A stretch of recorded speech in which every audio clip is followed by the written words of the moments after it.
Welcome to the Cognitive Crucible, produced by the Information Professionals Association. Our website is information-professionals.org, where you can find links and information about today's conversation and get access to members-only content. Join John Bicknell and explore all aspects of our generational challenge, cognitive security.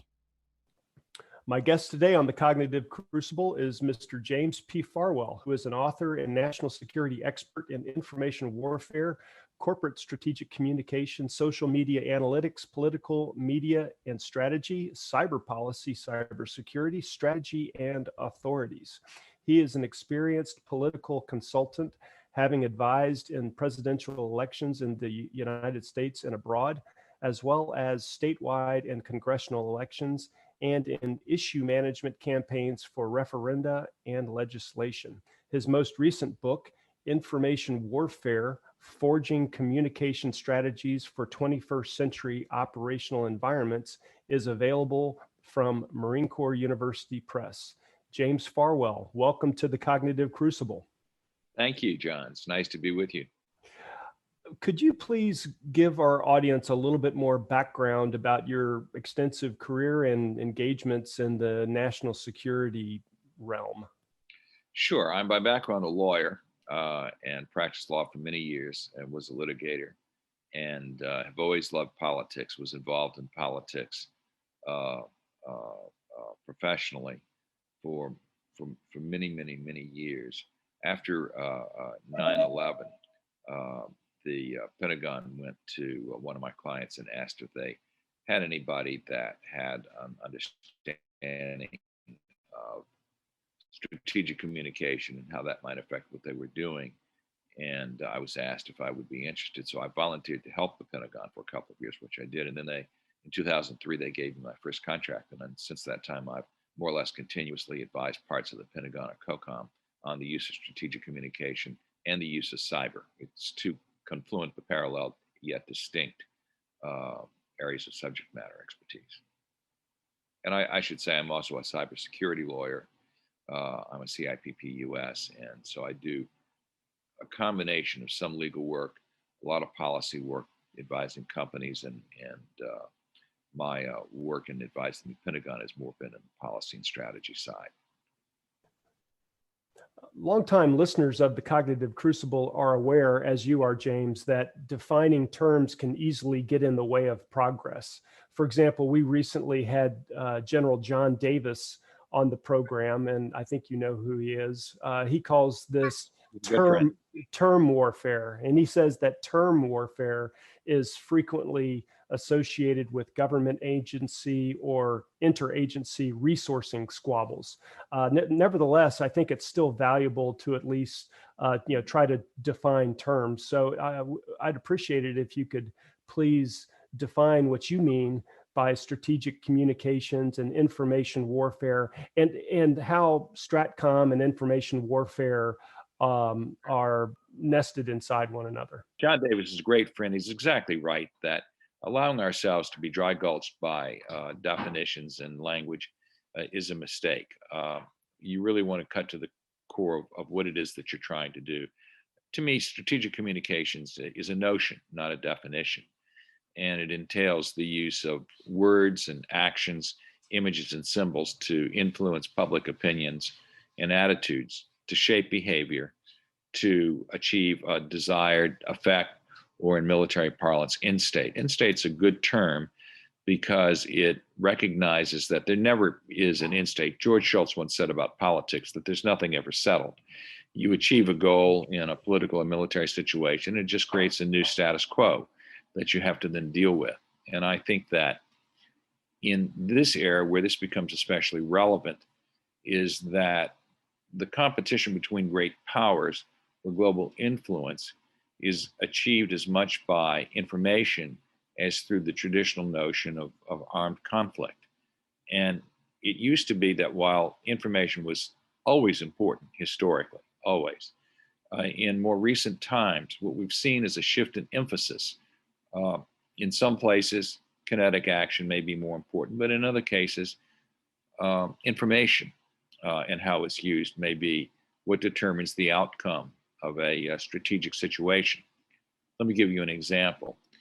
In Ukraine, a lot of people have been critical of Vladimir Putin for being an inept tactician because of the sloppiness with which the Russians and their allies have gone into eastern Ukraine. You have a stalemated war with a lot of bloodshed and unhappiness and misery. And while it's true that if you were going to judge his success by the measure of was he able to achieve victory in the battlefield, the answer would be no. I think that misapprehends the strategy that Putin has in his strategic worldview. Putin is concerned above all with regime survival, regime protection. That's quite different as a way of looking at national security than the West does. Everything he sees is through the prism of how will it affect my ability to stay in office and retain power. That's why he's been so viciously opposed to the color revolutions. The Maidan Revolution, the Orange Revolutions in Ukraine are viewed by him as a precursor to an effort to stage one in Russia that would be aimed to overthrow his regime. Putin's view and his narrative is that when you have such revolutions, what you get is civil war, misery, and chaos. So that's what we have in eastern Ukraine. And from his point of view, that's just great. So let's tie these two ideas of kinetic action and information together.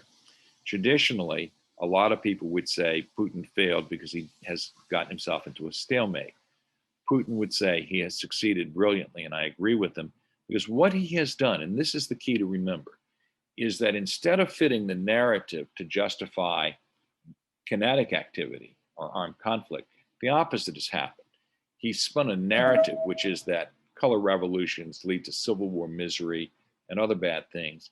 And then he's calibrated military action to support the veracity of his narrative. And in Kiev, they've done the same thing. So that's very different. Putin has done it again in Syria.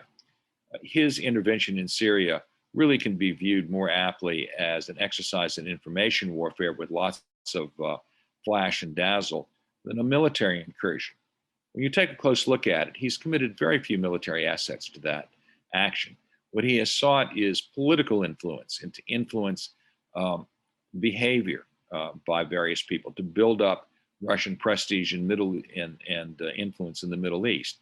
Very few soldiers, very few air assets, although they talk a lot about new aircraft and tactics that they're trying out, and they talk a lot about all the important things that they've done, which is what information warfare is about. And it's all work because everybody thinks that the Russians have a big footprint in Syria, whereas they have a very small one.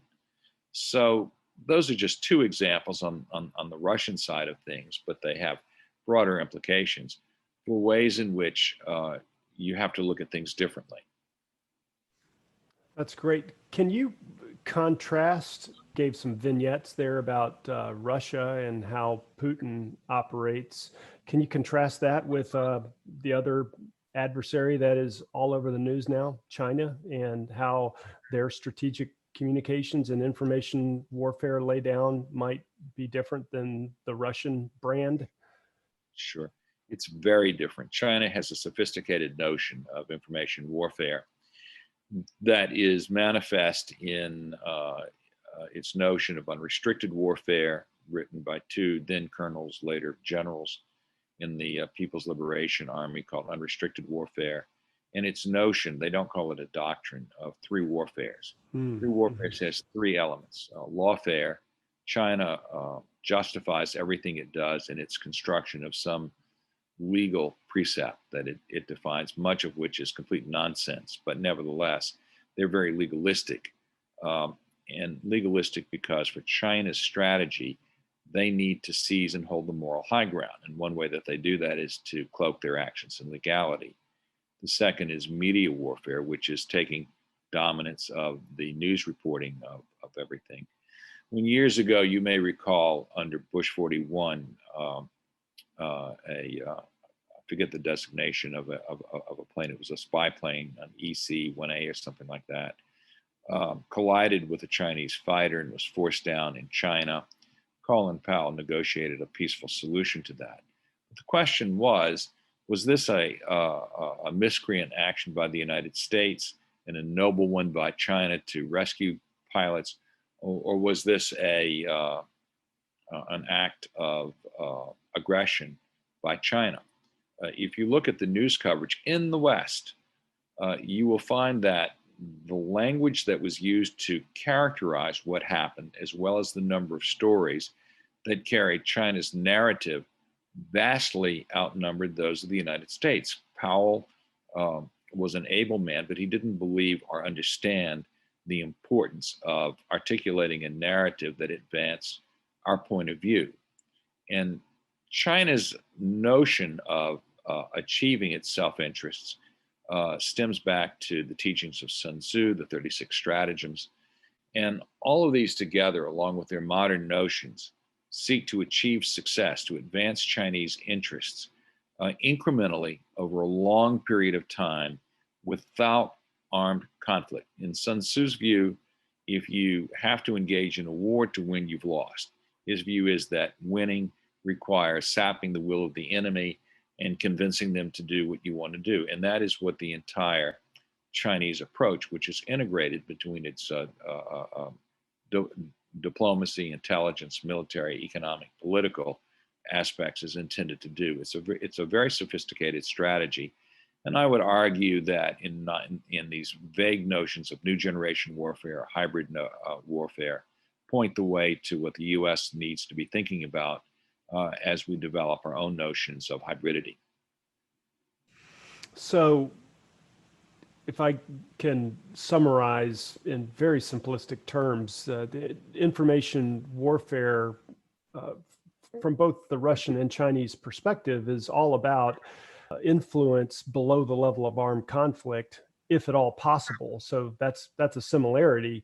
However, the differences include that for Russia, we previously had a gentleman, Dr. James Mulvenin of SOCI on, who is both a Chinese and Russian expert. He characterized Russian operations as nihilistic, or chaos reigns, whereas what you were just describing for China seems to be a lot more planful with a long-term outlook compared to Russia. Is that a fair comparison? A very simplistic but fair comparison?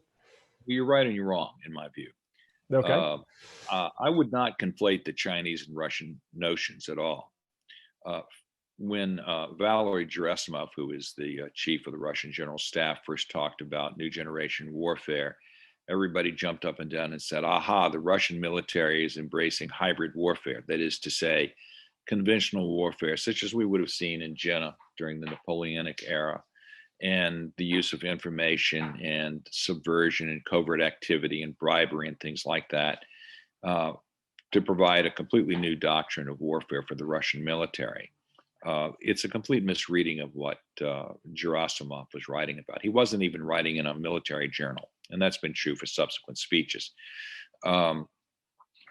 The Russian military does not have a doctrine of hybrid warfare. It has a doctrine of warfare, and warfare means war, conflict. Information is a non-traditional tool that he talks about as something that one would integrate into a strategy for armed conflict, but he doesn't see it as a substitute for it. Now, there's a distinction that you have to keep in mind between the Russian military's view about this and that of the presidential administration, which does have a view of hybrid warfare, which is identical to my definition of strategic communication. And although Russian intelligence doesn't pronounce a doctrine or a notion of hybrid warfare, it essentially follows the lead of the presidential administration. But in all of those cases, the notion of using forms of armed conflict, whether it would be assassination or an invasion such as we saw in Crimea, or supporting guerrilla warfare such as you see in Donbass, that's part of the Russian approach to doing things, which is aimed at a somewhat different strategic objective in the grander sense. Whereas the Chinese don't do that. Their threats are backed up by military force, but they lead with economic power. And that's because China's grand strategic goal is to achieve the China dream. That is, by 2049, 100 years from the anniversary of the Chinese Communists' victory over the nationalists led by Chiang Kai-shek, to establish a new China. The definition of the Chinese dream is China being economically supreme globally. China would replace a rules-based international order, is opposed to political pluralism, freedom of expression, and all the values that make Western nations what they are, sovereign nations in a Westphalian system of separate states. China doesn't want any of that. They want everybody to be subservient economically to them. And military threat is one way that they would use to back up their power. But they use an integrated approach that uses what we call DIME in an integral way, sometimes successfully, sometimes less so. And the challenge for the US in dealing with China is completely different from that of dealing with Russia. In the case of China, we've got to decide what kind of world we want to live in and how we perceive China's role in that world. China is a rising power, rising economic power, far more problems at home than the media here sometimes talks about, but nevertheless, undeniable progress on every front. And there's any number of outcomes that we could espouse as possible grand strategies. In the case of Russia, you have something quite different going on. Again, I go back to what I said before. The Russian security goal is self-preservation. And so it's meddling in our elections, or it's disruptive tactics using, say, social media or RT television in, say, Europe, or the bribery, arguably, of the French right in French politics, is aimed at sapping confidence and trust in political institutions. But all of that, as much as anything, is aimed at disrupting efforts that the Russians perceive to be taking place with the goal of subverting and eventually overthrowing the Russian regime.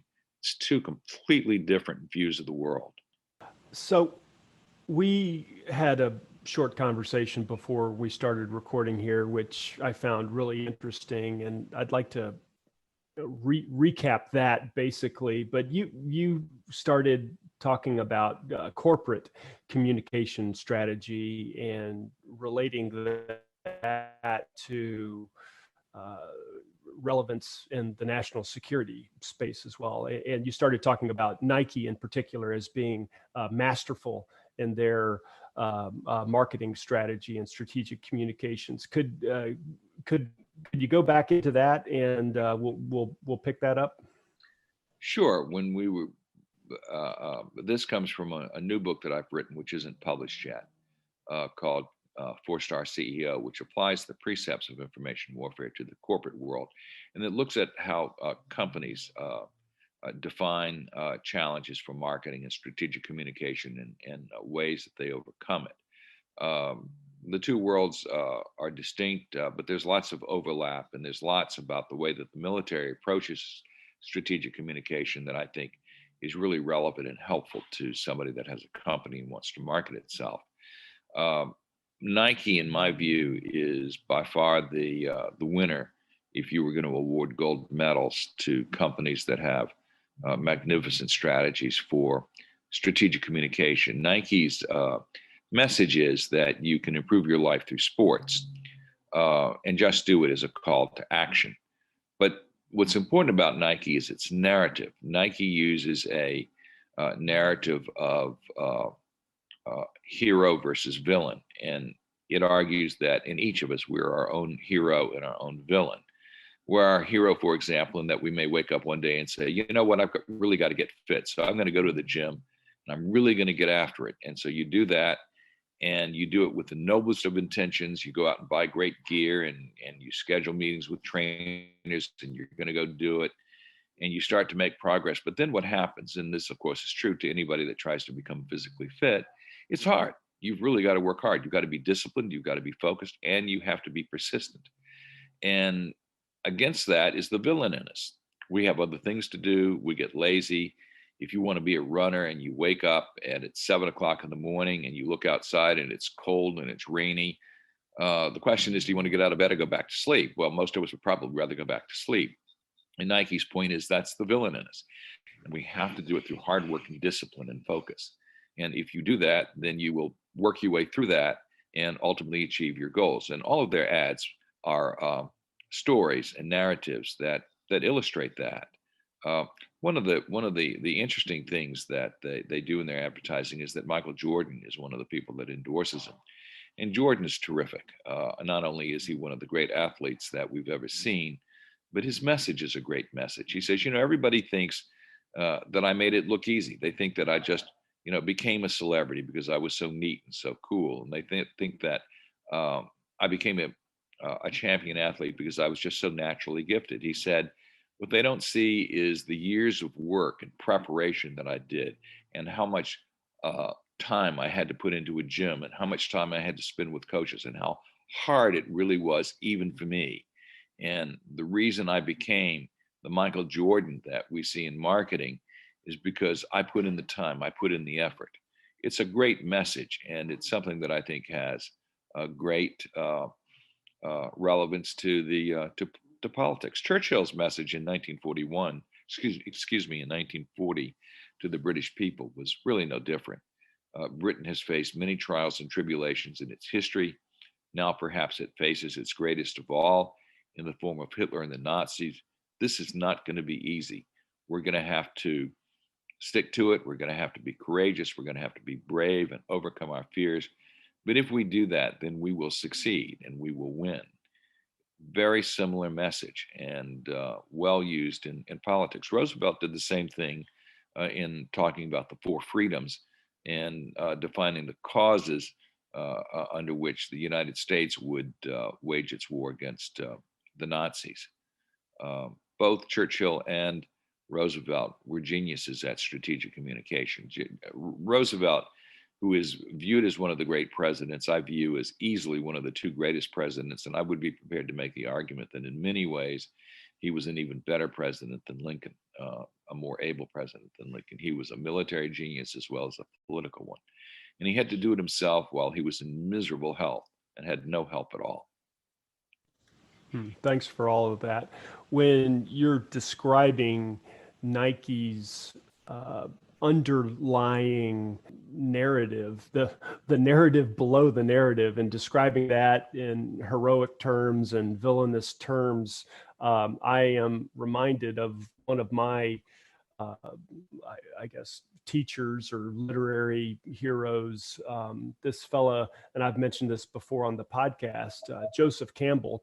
He was famous as a comparative religion scholar who rose to prominence, I think, in the 1950s and 60s. But his most famous book, I believe, is The Hero with a Thousand Faces or The Hero's Journey, one or the other.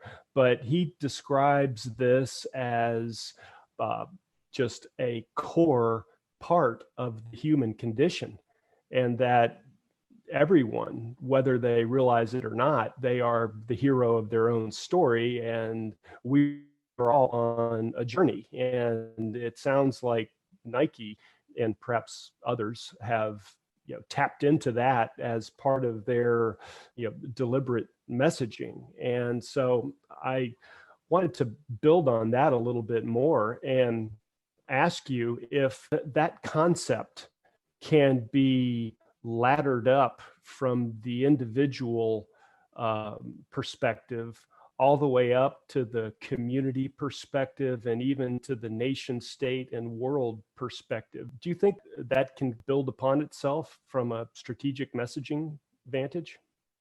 Oh, I think the two are integral. Remember that Nike strategy, like Churchill strategy, like Roosevelt strategy, are all value-based. They're all rooted in the values of discipline, hard work, integrity, a commitment to excellence, loyalty. In the case of the states, it would be loyalty to nation. In the case of Nike, loyalty to your own ideal of self-realization.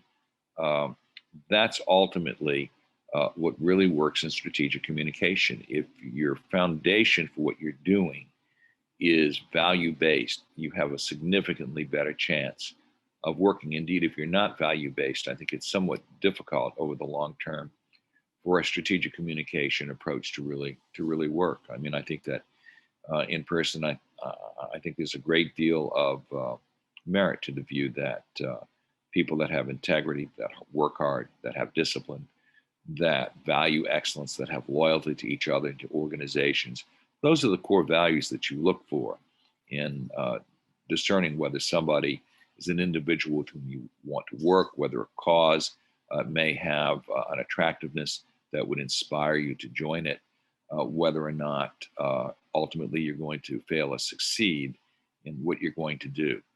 Start with values, because that's what it's all about. Not all corporate marketing necessarily does that. Coca-Cola, for example, has a very successful campaign, but Coke's marketing is all about creating a sense of fun. It's a lifestyle thing. Apple, which has a brilliant approach to marketing, isn't about the same things as Nike at all. It's about the self-discovery. Apple is a means through which you can undertake a journey of self-discovery and self-realization, and it is a window into a greater world. Google is the same thing. There's no formula to these things. It's just that one has to understand what it is that one is trying to accomplish. For the corporate world, you have to figure out what it is that you're selling and why, but you still have to root these things in values. Patagonia, for example, a great clothing manufacturer, makes great clothes, but why does it succeed in the marketplace? It's attached itself to the value of standing for something greater than its own product, which is a better world. Its products, in its view, are environmentally sound. And so if you buy a Patagonia jacket, not only are you buying an article of clothing that keeps you warm, but you're also doing something to help the environment. That's no different in a way from the way that we look at using information for a military operation. For a military operation to succeed, we have to define what it is that we want to accomplish. How do you define winning? What is the nature? What are the characteristics of a successful end state? Then what strategy are you going to use in order to achieve that? And in defining strategy, you have to define story, narrative, message, and theme. And part of that is all about developing a credible rationale that explains to a target audience first why they should even be interested in what we're doing, and then how and why what we do affects their interests and advances their interests. After 9/11, there was a lot of talk among politicians in this country about why is it they don't understand us. That was never the challenge. The challenge was how do we understand target audiences and those whom we seek to with whom we seek to forge alliances and to achieve goals. And if you don't start with that understanding that it's with the other person that you have to think about, not yourself, then strategic communication has no real opportunity ultimately to succeed. So I encourage our listeners to go and check out this new book. It's available online. It is over 100 pages, packed full of example after example, from Iraq to Afghanistan to Yemen to the Philippines. I'm looking at the table of contents right now, Somalia, on and on and on. So I recommend everybody go and check that out. So James, I'd like to conclude our conversation by asking you if you could recommend a book or two that perhaps our audience does not know about, and they can go and check it out if they would like a deeper dive into any of these topics that we've been touching on. Well, there's a number of them. I mean, Liddell's book on strategy and Fuller's book on strategy are classics that are must reads and very interesting analyses of how military strategy has been articulated and projected over the years. Cathay Nolan wrote a book recently called The Allure of Battle, which discounts the value of leadership. And he makes a good case, although I don't particularly agree with some of it. I mean, it's a brilliant book. and I think is really worth reading.